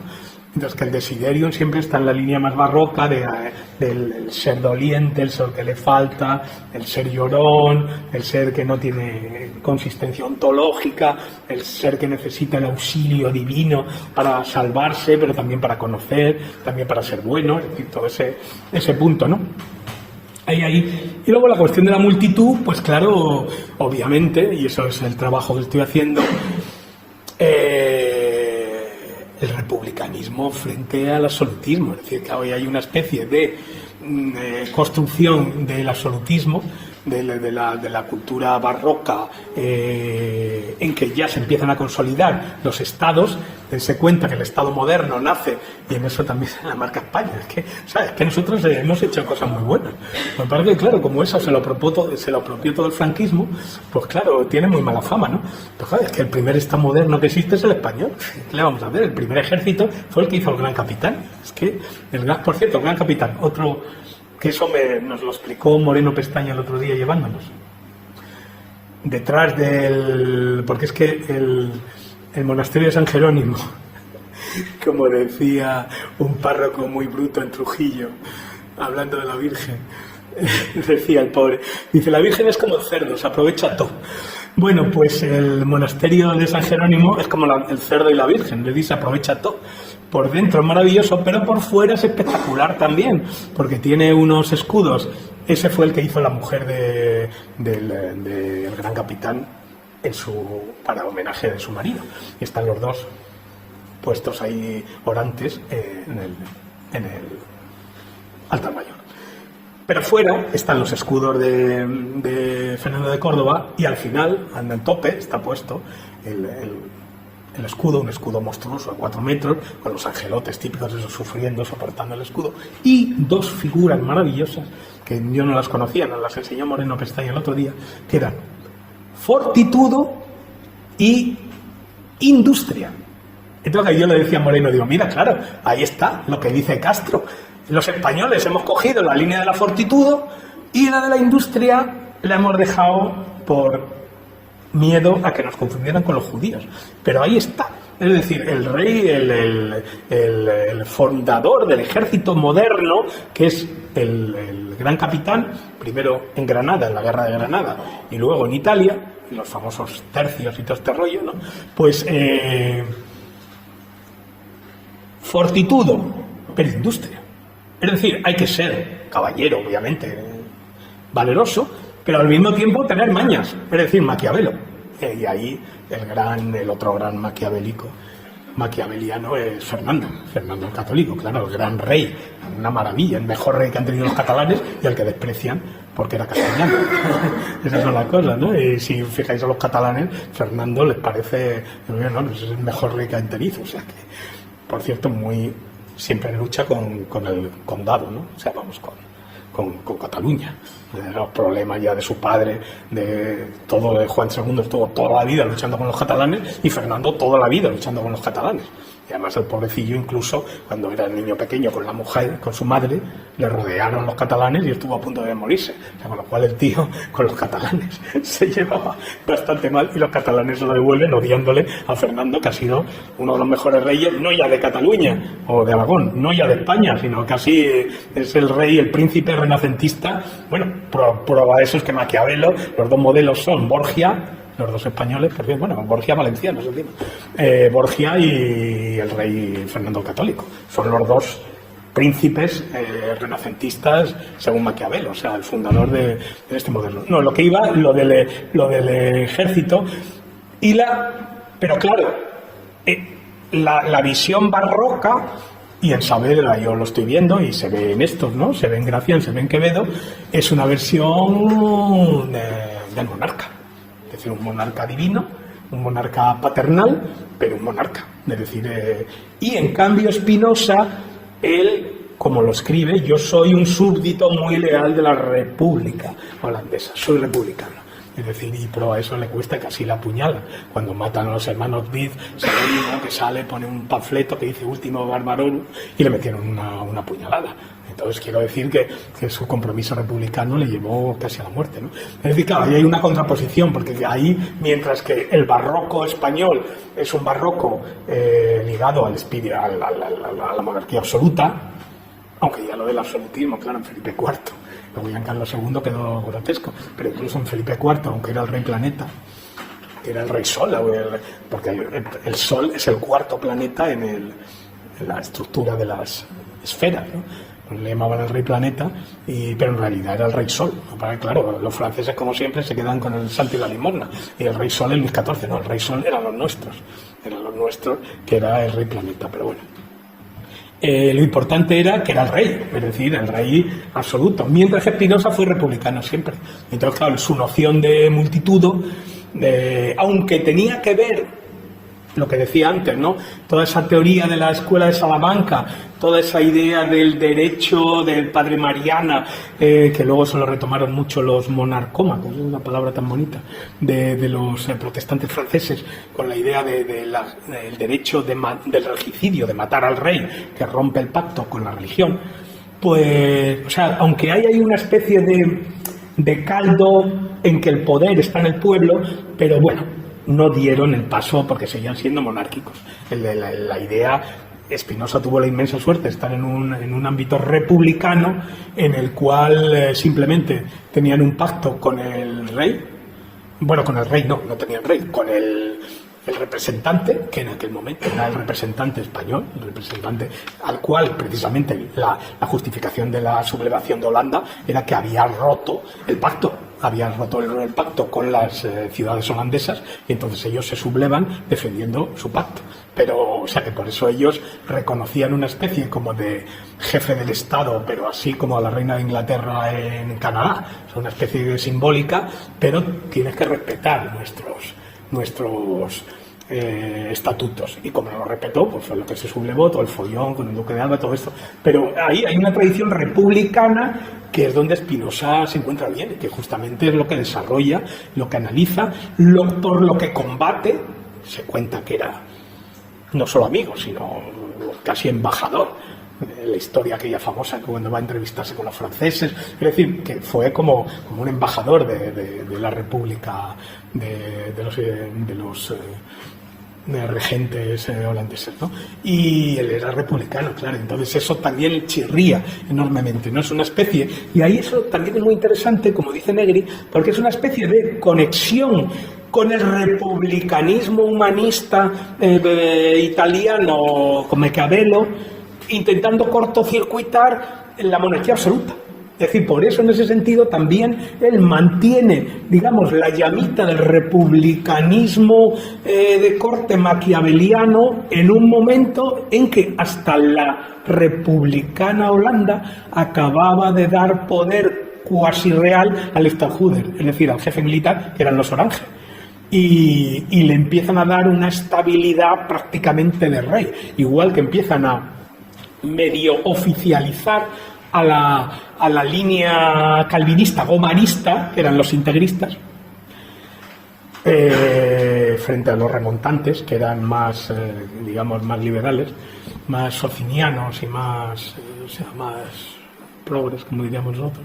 Entonces, en un momento en que hasta la propia Holanda estaba volviendo se estaba homologando con el resto de los países, con un altar, una religión oficial, y un monarca hereditario, que eran los Orange, ya convertidos no solo en jefes militares, sino en casi monarcas hereditarios, pues incluso en ese momento de retroceso en Holanda, Spinoza sigue manteniendo el anhelo republicano, ¿no? Y con todos los problemas que eso se ha visto, y lo podéis ver tanto en el TTP como en el TP,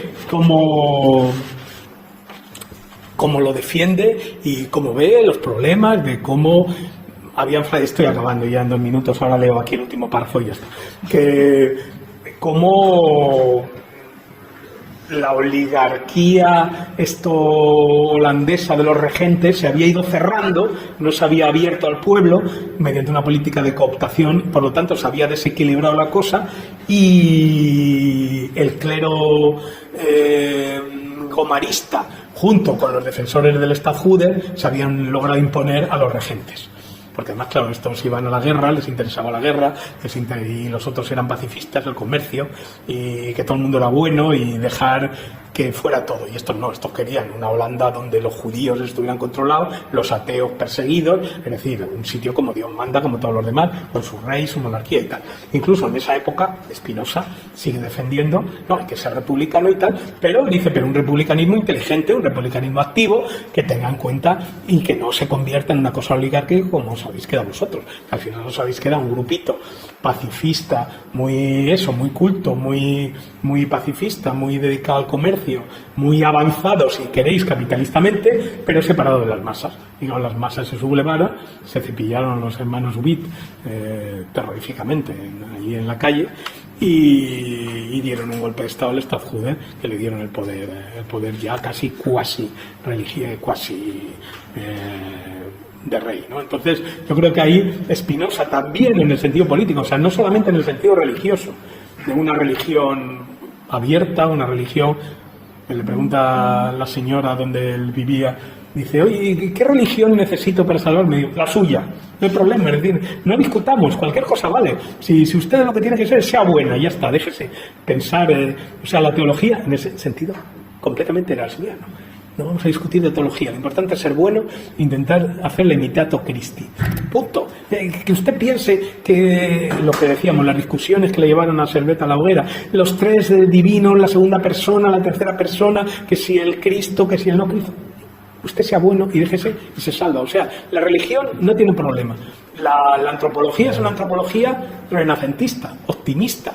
La importancia del cuerpo. No sabemos lo que puede el cuerpo. Yo tengo un libro, un capítulo sobre el antihedonismo, el hedonismo de Spinoza. Dice, el teatro, las verduras, los paisajes, el que tomaba pipa, fumar, beber, el pobrecillo bebía muy poco y comía muy poco, era tísico, se murió a los 40, pobrecito. y mujeres, como cometió el tremendo error, y lo hizo Nietzsche también, a los filósofos siempre les pasa lo mismo, de decir a un amigo que se declarara por él y al final, claro, con quien se case con el amigo y no contigo. Le pasó con la hija de Van Enden y me temo que de mujer tampoco tuvo mucho conocimiento. Pero claro, pero él tenía la idea de que el hombre, como ser humano, como cuerpo, podía tener un solaz, digamos, sensual, y que eso no era en absoluto pecado, que era bueno. Decía, el único problema es que el dedicarte a esas cosas te impida tener cosas superiores, pero no porque esas sean malas. Es lo mismo que le dice al tipo este, que yo creo que hay que recordar eso cuando la gente se vuelve loca, y digo, mire, Spinoza decía, si usted piensa que está mejor colgado de esa horca, vaya corriendo. Y lo mismo, si usted piensa que es mejor beber el agua en el charco que beberlo en la fuente, pues a 4 patas y todo para usted. Es decir, que no hay ningún problema. Si usted cree que esto le viene bien, pues para usted, yo no lo voy a condenar. Lo único que, claro, si se dedica a eso, pues a lo mejor no se puede dedicar a lo excelso, que es al fin y al cabo lo nuestro. Es decir, el pensar, el reflexionar, el leer, es decir, todas esas cosas, ¿no? La vida espiritual en ese sentido, ¿no? Pero no porque dedicarse a la bebida o al fornicio sea malo, sino simplemente porque te quita tiempo y energía que puedes dedicar a cosas que para él considera mejor, ¿no? Bueno, ya lo dejo aquí. Voy a leer el final. Digo, Spinoza entiende la política como una teoría de la praxis que se funda en una física de las pasiones. Bueno, eso es importante también y es la gran aportación de Negri.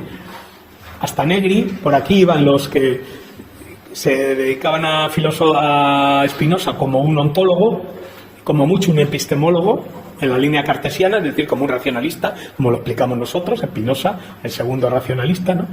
Junto con Descartes, Leibniz y Malebranche, aunque Malebranche siempre lo tenemos por ahí escondido, y los que le metían como un hobbesiano de segunda. Bueno, pues no, justamente Negri dice, hay que juntar las dos cosas, es decir, la ontología de Spinoza es la base de la política de Spinoza, primer punto. Segundo,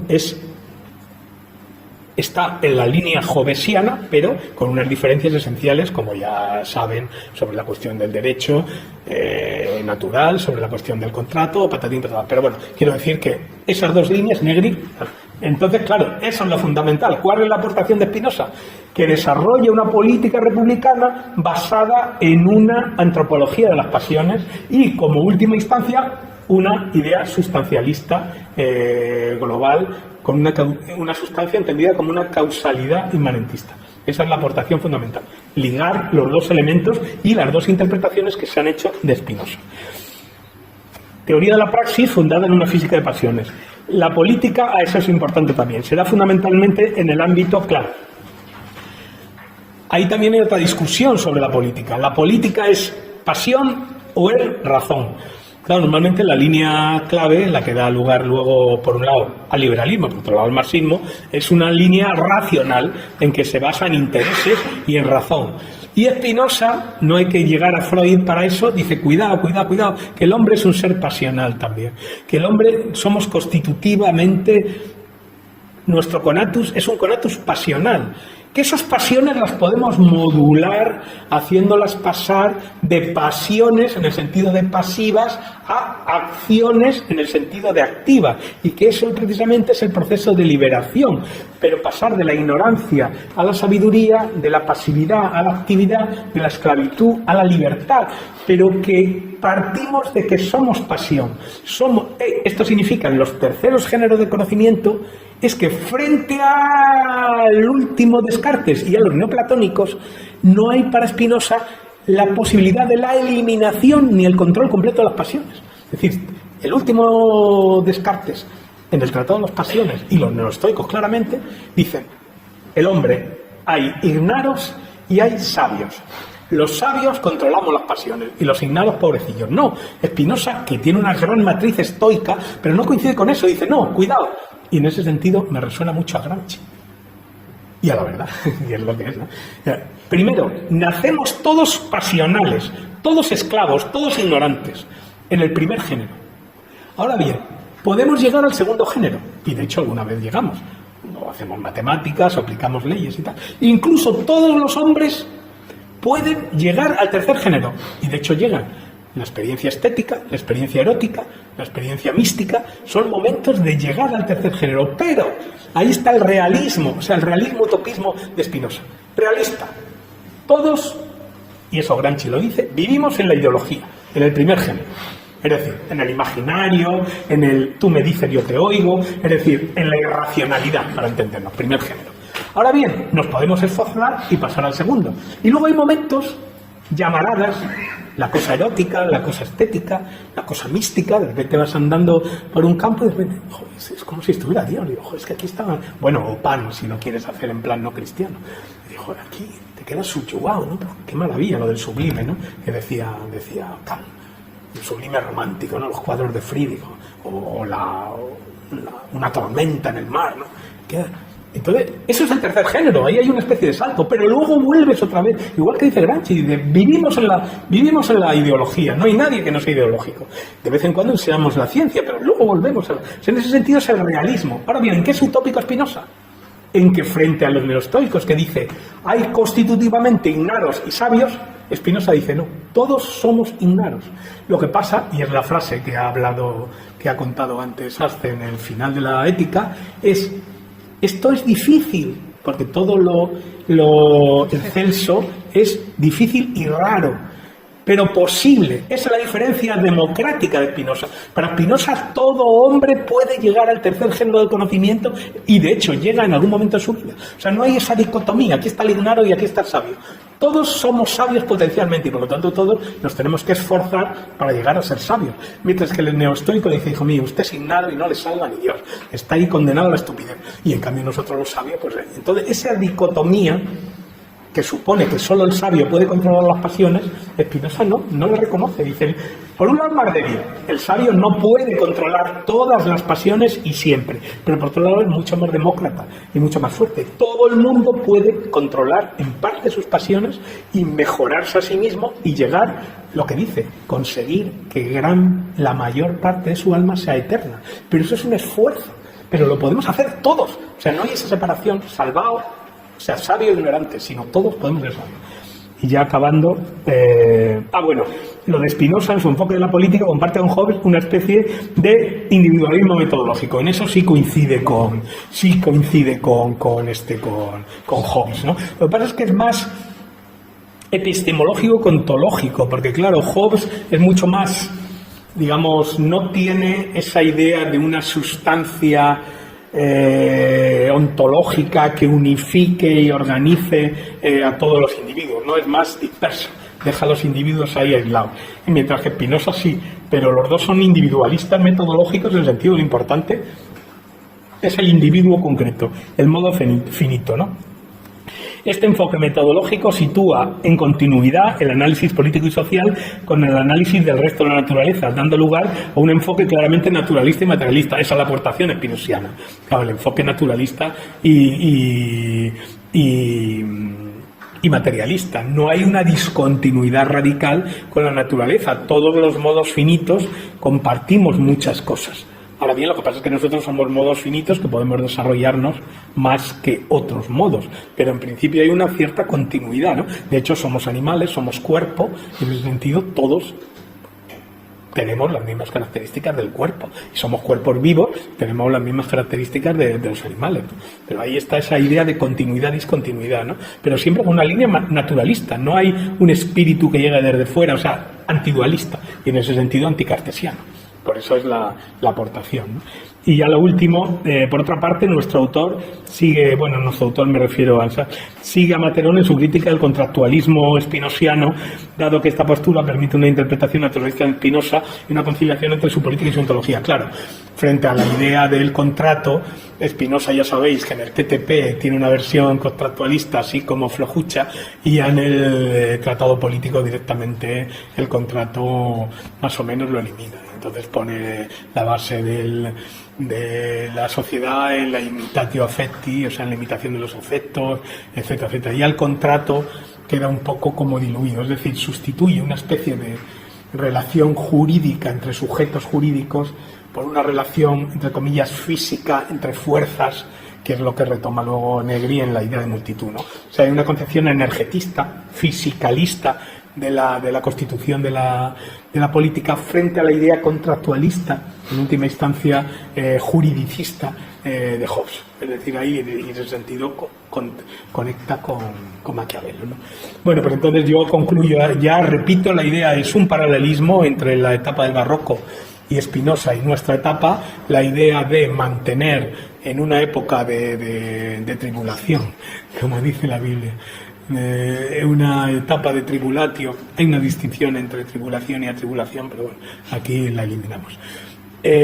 Mantener la ilusión renacentista, esperando quizá a ese pueblo por venir que pueda volver. Él tuvo la suerte que vinieron luego los ilustrados, como analiza Jonathan Israel, ¿no?, en la tradición, en la ilustración rebelde, ¿no?, en la ilustración crítica, y entonces esa es la idea. Por eso es el paralelismo entre nuestra época como neobarroca frente al barroco y la exaltación a la recuperación de la figura spinosiana de Spinoza como, digamos, ímpetu para mantener las ilusiones aún en un momento en que no es bueno no es un buen momento para poetas, ¿no?, como dicen, y además actualmente mucho menos en los últimos meses.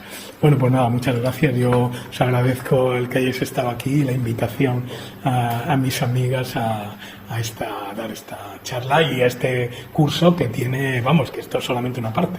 El curso es maravilloso en su conjunto. Muchas gracias. Muchas gracias.